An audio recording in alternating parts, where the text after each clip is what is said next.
بسم اللہ الرحمن الرحیم۔ السلام علیکم ناظرین، ریلیف کے لیے عمران خان نے ایک نیا ڈرامہ رچایا ہے اور ایک بڑی دلچسپ صورتحال پیدا ہو گئی ہے، اور وہ مثال یاد آ گئی ہے جس میں ایک روٹھی ہوئی لڑکی گدھے کی یا بیل کی دم پکڑ کر اس کے ساتھ گھسٹتی گھر پہنچ گئی تھی۔ تو یہ ریلیف کا کیا نیا ڈرامہ ہے اور اس میں کس طرح پارٹی رہنماؤں کو استعمال کیا جا رہا ہے، ساتھ ہی وہ جھوٹے مولوی کیا نام ہے اس کا، حامد رضا، اس کا جھوٹ پکڑا گیا ہے۔ اس نے کہا تھا کہ عمران خان کو باسی کھانا دیا جا رہا ہے، اور پھر بلوچستان کی صورتحال مزید بگڑ گئی ہے، اور یہ بلوچستان حکومت کی نااہلی کی وجہ سے بگڑی ہے۔ ہم لوگ پہلے دن سے کہہ رہے ہیں کہ بلوچستان کی موجودہ حکومت حالات کو مزید خراب کرتی رہے گی، یہ حالات ٹھیک کرنے کی اہل نہیں ہے۔ اور اب یہ سوال پیدا ہو گیا ہے کہ کیا نواز شریف صاحب اب بھی کردار ادا کرنے کے لیے نہیں اٹھیں گے؟ اگر نہیں اٹھیں گے تو بہت دیر ہو جائے گی۔ ان کے اور اسٹیبلشمنٹ کے موقف میں یا پالیسی میں یا سوچ میں کچھ فرق محسوس ہوتا ہے، اور ایک نیا مولوی طارق جمیل میدان میں آ گیا ہے۔ تو ناظرین، سر فہرست عمران کا نیا ڈرامہ، یہ خبر چلوائی گئی ہے کہ کچھ پارٹی رہنماؤں نے کچھ دوسرے پارٹی رہنماؤں سے کہا ہے کہ وہ عمران خان کو جا کر کہیں کہ اپنی سوچ بدلیں، آپ کے ساتھ اچھا سلوک ہوگا اور قید کے دوران آپ کو مزید ریلیف ملے گا۔ یہ خبر انصار باقی صاحب نے چھاپی ہے جنگ میں، اور اس میں یہ فکرہ بہت ہی اہم ہے کہ جیل میں مزید ریلیف کے لیے عمران خان کے لیے حالات پیدا ہو سکتے ہیں اگر کشیدگی کم ہو جائے۔ یعنی یہ کھیل عمران خان کا رچایا ہوا ہے، اور اب وہ اس بات پر آگے آئے کہ رہا تو خیر میں نے نہیں ہونا، لیکن مجھے جیل میں کچھ سہولتیں دی جائیں، مزید سہولتیں دی جائیں، ریلیف دیا جائے۔ یعنی وہ جیل کے حالات سے تنگ ہے، اور کہانی کچھ اس طرح سے بنائی گئی ہے کہ جیسے پارٹی رہنما آپس میں اس بات پر صلاح مشورہ کر رہے ہیں کہ عمران خان کو موقف نرم کرنے پر آمادہ کیا جائے تاکہ اسٹیبلشمنٹ اس سے کچھ اچھا سلوک کرے، اور پھر یہ پارٹی رہنما عمران خان سے ملیں گے، اور پھر عمران خان کہے گا کہ اچھا میں تو خیر نرمی کا قائل نہیں تھا، میں تو مزید ان کے ساتھ سخت رویہ اپنانے والا تھا، لیکن تم لوگ اگر کہتے ہو تو ٹھیک ہے، میں تمہاری بات مان لیتا ہوں۔ حالانکہ صورتحال یہ ہے کہ یہ جو غیر ملکی اکاؤنٹس ہیں عمران خان کے، عمران خان کا ان سے براہ راست تعلق ثابت ہونے کے بعد عمران خان کو مزید پریشانی بڑھ گئی ہے، اور یقیناً اسے ڈراؤنے خواب بھی آ رہے ہوں گے کہ اب نہ جانے کیا ہوگا۔ گرفتار تو وہ پہلے ہی ہے، لیکن مزید سختیاں، مزید قید، اس طرح کی چیزیں اس کے سامنے منڈلا رہی ہیں۔ تو اب اس نے یہ ڈرامہ کھیلا ہے، اور آپ نے دیکھنا ہے کہ یعنی یہ اسی طرح معاملہ آگے بڑھے گا کہ عمران خان سے کچھ لوگ ملیں گے، اور پھر یہ خبریں چلیں گی کہ عمران خان کو قائل کیا جا رہا ہے، کنونس کیا جا رہا ہے، عمران خان نہیں مان رہا، وہ ڈٹا ہوا ہے۔ پھر خبر آئے گی کہ عمران خان لچک پیدا کرنے پر تیار ہو گیا ہے، اور پھر عمران خان لچک پیدا کر دے گا تاکہ جیل میں ریلیف مل جائے۔ یہ اس خبر کا سب سے مرکزی نقطہ ہے، جس سے یہ بات اب پی ٹی آئی والوں کو بھی سمجھ میں آ جانی چاہیے کہ اب عمران خان کا ٹارگٹ نہ تو حکومت کی تبدیلی ہے، نہ حق کی آزادی ہے، نہ رہائی ہے۔ یعنی وہ اپنی رہائی سے بھی دستبردار ہو چکا ہے۔ اب اس کا واحد مطالبہ، واحد فوکس یہ ہے کہ جیل میں اس کے ساتھ سختیاں نہ کی جائے۔ سختیاں اس کے ساتھ یقیناً کچھ ہو رہی ہیں، اور خاص طور پر یہ جو ملاقاتیں محدود کی گئی ہیں، ان کی گرمی، ان کی تکلیف عمران خان کو بہت زیادہ تنگ کر رہی ہے، کیونکہ پہلے ہفتے میں 3 دن بلکہ کئی مرتبہ تو 4 دن بھی ملاقاتیں ہوتی تھی، اور اس کا کچھ دل بہل جاتا تھا۔ اب ہفتے میں صرف ایک ملاقات ہوتی ہے، اور اطلاعات جیسا کہ پہلے بھی ہم بتا چکے ہیں کہ اطلاعات یہ ہیں کہ شاید یہ ملاقاتیں بھی نہ ہو سکے۔ مثلاً اگر علیمہ خان جیل پہنچ جاتی ہے، جس کے بہت زیادہ امکانات ہیں، اور ویسے بعض لوگ پوچھ بھی رہے ہیں کہ اب اتنا یعنی سب کچھ سامنے آنے کے باوجود بھی علیمہ خان کو اگر پکڑا نہیں جا رہا تو پھر یہ حکومت کیا کر رہی ہے، کیوں اتنی سستی کر رہی ہے؟ تو خیر اگر علیمہ خان جیل میں پہنچ جاتی ہے تو پھر یہ جو علیمہ خان کے ساتھ ملاقات ہوتی تھی یہ بھی ختم ہو جائے گی، اور ایک قسم کی قید تنہائی اور اس کے اندر مزید سختیاں، یہ چیزیں عمران خان کو بہت ڈرا رہی ہیں۔ وہ قید پر کمپرومائز کر چکا ہے کہ ٹھیک ہے مجھے قید رکھو، یعنی اسے حقیقت کا احساس ہو گیا کہ میں چھوٹنے والا نہیں ہوں۔ یہاں رانا ثناء اللہ صاحب کے ایک انٹرویو کا حوالہ دینا بہت ضروری ہے۔ انہوں نے کہا ہے کہ اگر عمران خان سچے دل سے 9 مئی کی معافی مانگ لیں تو ان کی رہائی ممکن ہے۔ اس میں یہ تو ان کا ایک خیال ہے، اور انہوں نے ظاہر ہے کچھ سیاسی حوالے سے جس طرح لوگ بیان دیتے ہیں انہوں نے اس طرح کا بیان دیا ہے، لیکن خبر جو ہے وہ یہ ہے کہ اگر یہ 9 مئی کی معافی مانگ لے تب بھی اس سے رہائی نصیب نہیں ہوگی، کیونکہ یہ ممکن نہیں ہے کہ جن مقدمات میں اسے سزائیں ہو چکی ہیں وہ سزائیں واپس ہو جائے، ممکن نہیں ہے۔ اور جہاں تک 9 مئی کی معافی کا تعلق ہے، اگر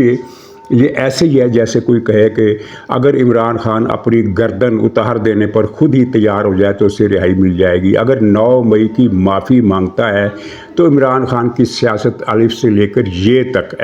اے سے لے کر زیڈ تک ختم ہو جائے گی، برباد ہو جائے گی، کیونکہ اس کا تو بیانیہ یہ ہے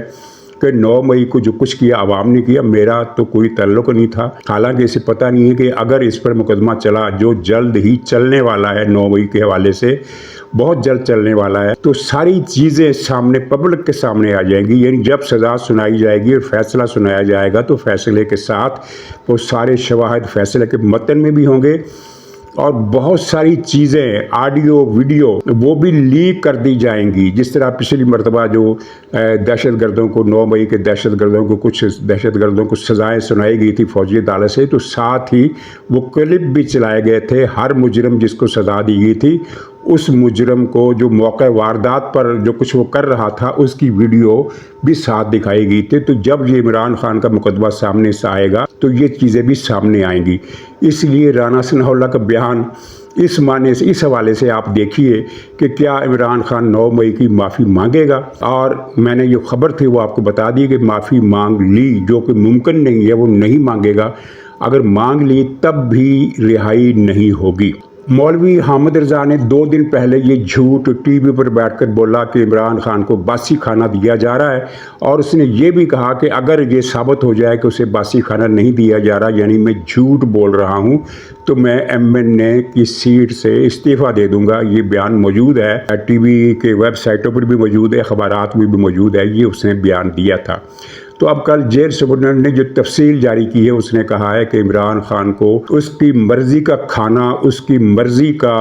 جو شیف ہے، باورچی ہے، جیل میں جو بھی مشقتی باورچی کا کردار ادا کرتا ہے اسے دیا گیا ہے، وہ اس سے اپنی مرضی کا کھانا، اپنی مرضی کا آئٹم اپنی مرضی کے مطابق بنواتا اور کھاتا ہے۔ یعنی وہی دیسی بکرا، دیسی مرغا، ہر چیز، وہ پوری عیاشی کی لسٹ جو ہے پوری کی پوری یہ کھاتا ہے، اور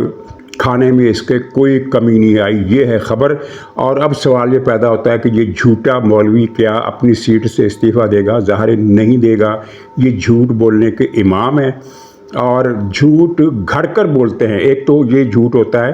کہ سنی سنائی بات آگے کر دی، یہ بھی جھوٹ ہے،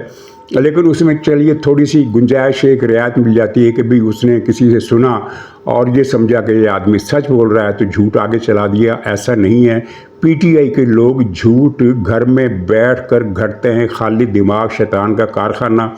اور ان سب کے دماغ خالی ہیں اور شیطان کے کارخانے ہیں۔ ہر روز ایک نیا جھوٹ گھڑتے ہیں اور اسے چلاتے ہیں، اور وہ بک بھی جاتا ہے، کیونکہ PTI کے سوشل میڈیا پر جو گاہک ہیں ان کی تعداد بہت زیادہ ہے، ملینز میں ہے، اور یہ جھوٹ چل جاتا ہے۔ اور جب وہ جھوٹ ثابت ہو جاتا ہے کہ یہ جھوٹ تھا تو بات آئی گئی ہو جاتی ہے، کوئی کسی کا گریبان نہیں پکڑتا کہ تم نے یہ جھوٹ کیوں بولا۔ اب اگر گورنمنٹ کسی اور ملک کی ہوتی تو اس کو حامد رضا کو گردن سے پکڑ لیتی کہ بتاؤ تم نے یہ خبر کہاں سے دریافت کی کہ عمران خان کو باسی کھانا دیا جا رہا ہے۔ ناظرین، بلوچستان کا ذکر ہم آخر میں کریں گے، پہلے ایک نیا مولوی یہ چھوٹا سا کلپ سنیے۔ واقعی ایک سنجیدہ وظیفہ ہے۔ اگر آپ چاہتے ہیں کہ آپ کے گھر کا بجلی کا بل کم سے کم آئے تو ایک وظیفہ ہے، آپ نے شہادت کی انگلی سے میٹر پہ جا کے لکھ لینا ہے زم زم۔ آپ نے لکھ لینا ہے زم زم۔ یہ میٹر پہ لکھ دیں، مہینے میں 2 دفعہ کریں، ہر 15 دن بعد، آج کر لیں اور 15 دن بعد پھر کریں، انشاءاللہ یہ بھی میں گارنٹی سے کہتا ہوں آپ کی بجلی کا بل کم آئے گا۔ یہ کہہ رہا ہے کہ بجلی کے میٹر پر زم زم زم زم لکھو، مہینے میں 2 مرتبہ تو بجلی کا بل کم آ جائے گا، اور اس کے بعد کی میں گارنٹی دیتا ہوں۔ یہ اس طرح کا جھوٹ پاکستان میں بولنے کا